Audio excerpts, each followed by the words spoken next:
Hello and good evening, everybody. I just wanted to go over the foreclosure radar, the benefits of using it, and I'm just going to show you really quick on how to create a list in foreclosure radar. Now, remember, you can do a variety of lists. You can do, lists with people that have equity, people that have phone numbers, people that have, notice of defaults. You can do so many things. But today, what I want to show you is I do want to focus on people who have notice of defaults. And the reason why is because it just seems to be that a lot of them do need help and guidance. So we want to be sure that we are a resource for them. So I'm going to start off here. When you are in this is your dashboard basically in Property Radar, you're going to come here and you can go to the top bar where it's like the three lines. When you click that, it gives you options here on your left-hand side. So one of the fastest and easiest way to create your list would be to select Discover. When you select Discover, what you're going to do is, if you notice here, there's layers and there's criteria. We definitely want to narrow it down because we don't want so much. So you want to definitely put in the criteria that is going to be specific to what you're looking for. So we're going to do it by zip code just to make it a little bit easier, but you can do it by city, you can do it by county, you can do it by a variety of things. Okay, so we're going to go ahead and start off here with the criteria. And you always want to start with location. So you're going to click location, click address, and then look down here. And there's a variety of ways, like I said, to put in here, but we're going to go with zip code and we're going to type a zip code. So here we're going to actually do the zip code of Chino, which is 91710. And once we click that, we'll select it and it's going to find it on our map. So if you notice here in the toolbar, it shows state of California and zip code 91710. Go a little bit further here to the pinkish reddish. It's telling me that there's 23,655 addresses in that area. Now keep in mind, it's everything. It's vacant land, it's condominiums, townhomes, single family residences, and also businesses.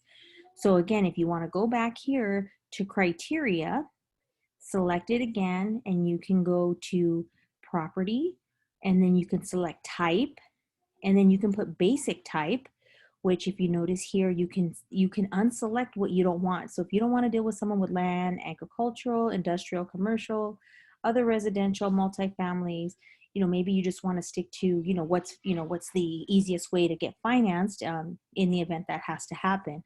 So if you want to leave it at that, then you're going to select add. So now it's adding that criteria that you indicated. Go back up here, select criteria again. The next thing that we're going to go for is we're going to select foreclosure because we're looking for properties that are in foreclosure. So we're going to select that, and then we're going to select status, and then we're going to select in foreclosure. You're going to scroll down because we're looking for properties that are in foreclosure. So we're going to select yes. We want to make sure the property has a notice of default on it, which is the first starting point of foreclosure. And once we're there, again, if you notice, it keeps narrowing down. So now we have 61 homes that we have that are currently in foreclosure. Now you can continue to narrow it, or you can continue to divide it by different things. You can divide it by maybe how much equity they have or they don't have. You can divide it by maybe if they have phone numbers so you can contact them. So there's different ways you can do stuff, but if you just want to leave it as such, then what you're going to do is, okay, 61 homes. I'm going to go ahead and, I want to mark it to these 61 people. So then I'm going to select make a list, and then I'm going to name my list. So I can name it the zip code, or you can name it whatever, you choose. And if you're using mine, you're going to want to put your name, next to it. So we know that that is yours. So then I'm going to put notice of default, just so I know that these people are in fact in foreclosure or beginning stages of, just depending on what it is. So once I'm here, it's going to show me all of the names and information. Now, the other thing I could have selected, and I could still go back if I want to by filtering it, is if you notice it says listed for sale here, and they say no, but then there's a couple that say yes. So obviously you don't want to reach out to the ones that are already currently listed. So I can take those off my list. Or the other thing I could do is I could actually go into the MLS and see how long it's been for sale and see maybe it's going to possibly expire. I mean, that's another reason why you can, keep those on your list, but just make sure you're not sending any information out to a home that's currently listed.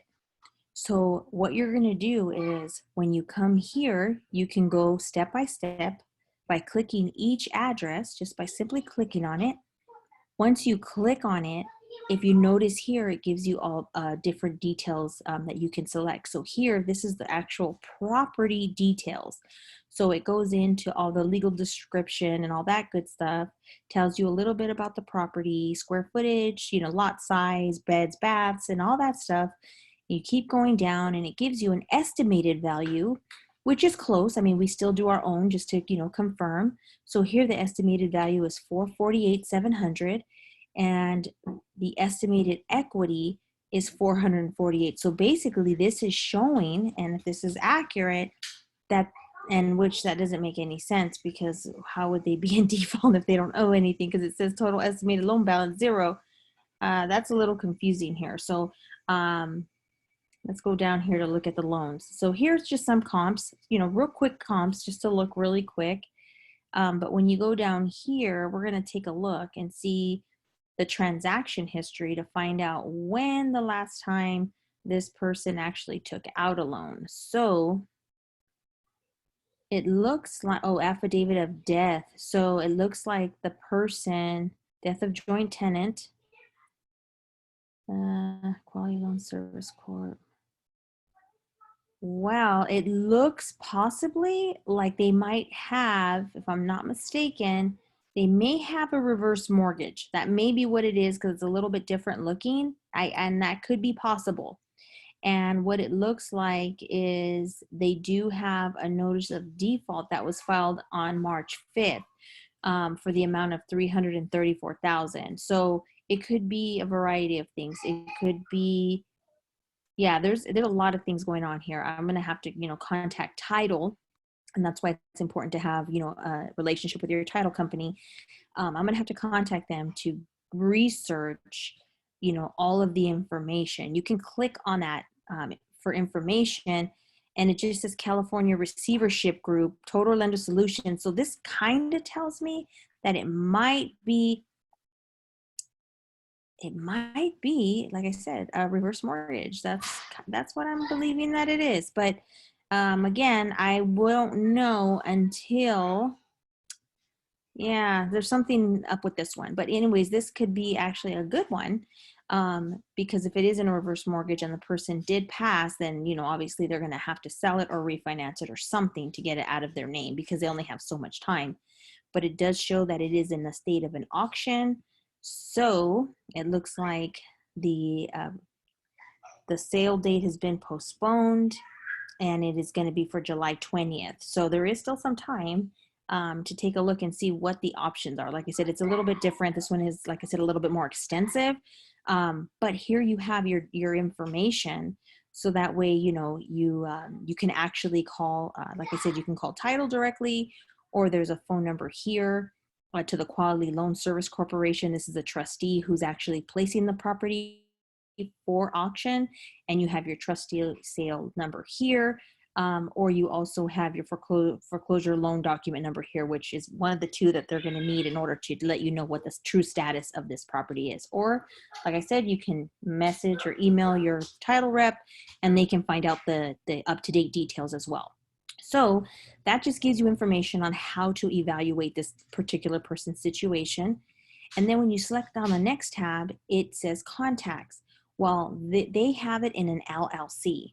So it looks like there is no phone number to contact anybody, but there is multiple mailing address. So it looks like their primary residence is on Blue Fox Drive in Ontario. So what you could do is actually look up those other properties and see who the actual owner is and maybe what's taking place with the property if you want to get in touch with them. So that's pretty interesting there. But we're going to go on to the next one. Maybe hopefully that one's a little bit better. So let's go on to this one on Cottonwood hopefully, like I said, it's a little bit better. So we're going to go here to property again, detailed information. And if we go down here, again, giving comps. So here, assess value, which doesn't make any sense. I'm telling you, sometimes it makes sense, sometimes it doesn't. So that's why we got to do our own homework, because here it's saying estimated value is 652, 300. Estimated loan balance 285. So this person has approximately 367 worth of equity. Of course, we would have to verify that, but they do have substantial equity in their home. So definitely we want to make sure that, you know, that's their money, they keep it. And unfortunately, there's a lot of things that can take place.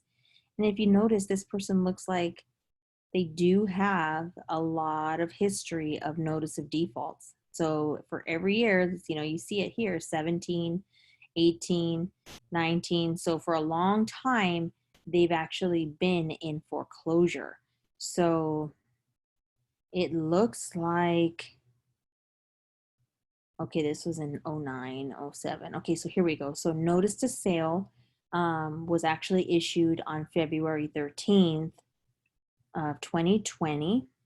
And yeah, it's a stage auction. Sale date is June 1st in Chino. So again, we want to verify to see if that's in fact the case, because we would hate to see this person lose their hard-earned equity. You know, that's just insane, to be honest. And then if you go here in overview, it shows you it's owner occupied, because this is,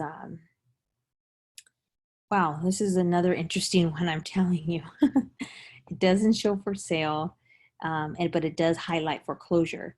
But it also, this is what's kind of crazy about this, but it does show that he's he's possibly an attorney. So that's pretty interesting. Like I'm telling you, things are getting more interesting as I'm doing this.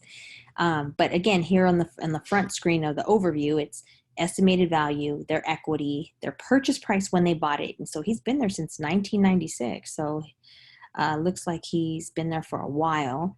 And then if you go to contacts, here is his contact information. So he does have definitely some numbers here that he can be contacted with. But because he's an attorney, I would definitely make sure he's not on the do not call list, because yeah, you don't need any legal problems. Okay, so let's go to the next one. Let's hope this one's a good one. Let's go to the next one. Oh, wow, sir. Okay, so we'll go to this one. And so we'll go here to the property. Hopefully, like I said, this one is definitely, because those ones are pretty different. You know, like I said, a lot of them are going to be different. So here we go. And this one, let's find 2020. That's 2010. There's a lot of activity in this house, that's for sure. So it looks like CalHFA loan rate and term refi. It looks like they originally had a CalHFA loan, but that was taken out. That was paid, it looks like, with the refi. So then you're going to go down here and look for 20, because there's a lot of dates on this one too. Wow.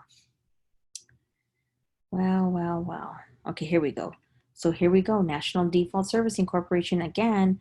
So he was in foreclosure a year ago. Actually, wow, he was in foreclosure 2018, and then 19, and then 20. So this one was here. Let's see when the sale date is. You know, it just kind of seems like once they're in default, it's really hard to get caught up. And I think a lot of people are in denial. You know, we're, you know, believing that we're going to be able to do something.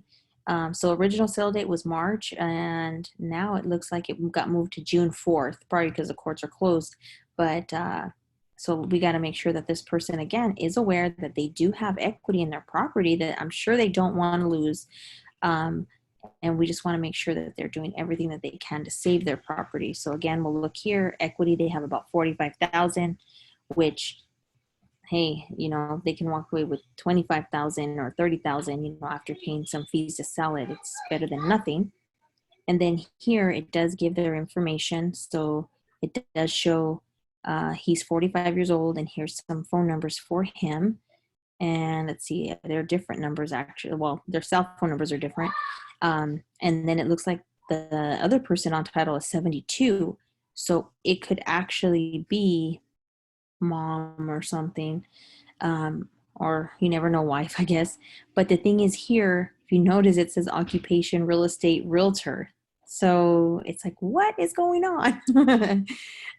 But again, a lot of this information, especially the occupation, is not to be relied upon because they get that from third party. If and anytime they've input their information as to what their occupation was, then it kind of sticks with them. But it doesn't necessarily mean accurate. It could be she's retired. I mean, she's 72, so maybe she's not, an active realtor. So anyhow, that's just going to show you how to scrub them, how to look at them, how to determine, how to approach these people. These people have sale dates coming up very soon. So you just want to make sure, that you're educated, you have the facts, and you're documenting those things. So that way, when you do actually make contact with them, you're able to, have a great conversation with them. So that way they understand the urgency of whatever their matter may be. So what I like to do is print out the proof that their home is going to sale and stuff like that, because a lot of times they won't believe you. So if you notice here, there's that share button.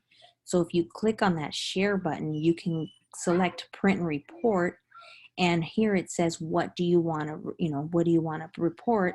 And you're going to do just the property profile. So then when you select print, the property profile, it's going to create the property profile. So basically it's going to show you, again, details about their home, all the information, the transaction history, showing here, the notice of sale here, which I'm highlighting everything, don't mean to, but here is February 4th, 2020. And then over here, foreclosure details, I would highlight this with a, yellow highlighter, showing that their sale date is coming up. And if they want, they need to be contacting, the trustee to make sure that, their home doesn't get sold from what's under them, because it does happen. So again, here you're providing them with a copy of their property profile. You can actually print this if you're going to hand deliver them. You can snapshot it and then text it to them as a photo, along with maybe some detailed information about how you can assist them.